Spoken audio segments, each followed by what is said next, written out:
এবার তৃতীয় বিশ্বযুদ্ধের ঝুঁকি দেখছে রাশিয়া। ইরানের পরমাণু স্থাপনায় মার্কিন হামলার পর কড়া সমালোচনা জানিয়েছে।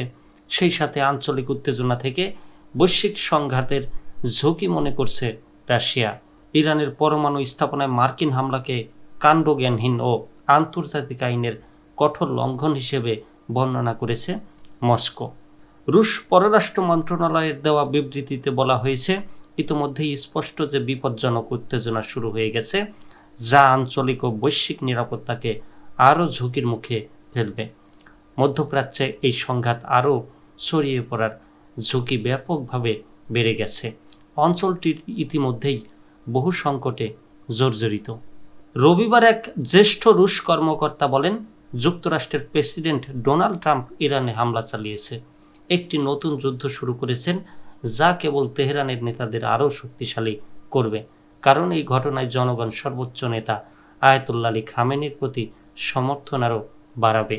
ক্রেমলিন বারবার ওয়াশিংটনকে সতর্ক করে বলেছিল, ইরানে যুক্তরাষ্ট্রের হামলা গোটা অঞ্চলকে কৃষ্ণ গহ্বরে ঠেলে দেবে। ইরানের সঙ্গে ক্রেমলিনের কৌশলগত অংশীদারিত্ব রয়েছে। একই সাথে ইসরায়েলের সঙ্গেও তারা ঘনিষ্ঠ সম্পর্ক বজায় রেখে আসছে।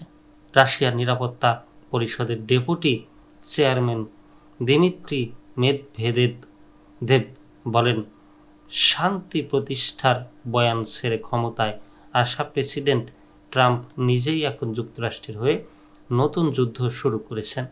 এসব করে তিনি নোবেল শান্তি পুরস্কার জিততে পারবেন না। মেদভেদেভ বলেন, ইরানের শাসন ব্যবস্থা টিকে তো গেছেই, বরং তা আরও শক্তিশালী হয়ে উঠেছে। জনগণ এখন সর্বোচ্চ নেতাকে নিরাপত্তার বলয়ে ঘিরে রেখেছে। এমনকি যারা আগেই শাসককে সমর্থন করত না, তারাও এখন সমর্থন দিচ্ছে। তিনি আরও বলেন, ইরানের পারমাণবিক অবকাঠামো যুক্তরাষ্ট্রের হামলায় ক্ষতিগ্রস্ত হয়েছে বলে মনে হয় না, বরং যুক্তরাষ্ট্র পাল্টা স্থল হামলার ঝুঁকিতে রয়েছে। রাশিয়ার প্রেসিডেন্ট ভ্লাদিমির পুতিন একাধিকবার যুক্তরাষ্ট্র ও ইরানের মধ্যে মধ্যস্থতার প্রস্তাব দিয়েছিলেন, যদিও গত সপ্তাহে তিনি ইসরায়েল ও যুক্তরাষ্ট্রের খামেনিকে হত্যার সম্ভাবনা নিয়ে আলোচনায় অনীহা প্রকাশ করেন। পুতিন বলেন, ইসরায়েল মস্কোকে আশ্বস্ত করে জানিয়েছে, বুশেহরে রাশিয়ার নির্মীয়মান দুটি পারমাণবিক চুল্লিতে কাজ করা রুশ বিশেষজ্ঞরা বিমান হামলার শিকার হবেন না। ইউক্রেন যুদ্ধে ব্যবহারের জন্য ইরান থেকে অস্ত্র কিনেছেন রাশিয়া।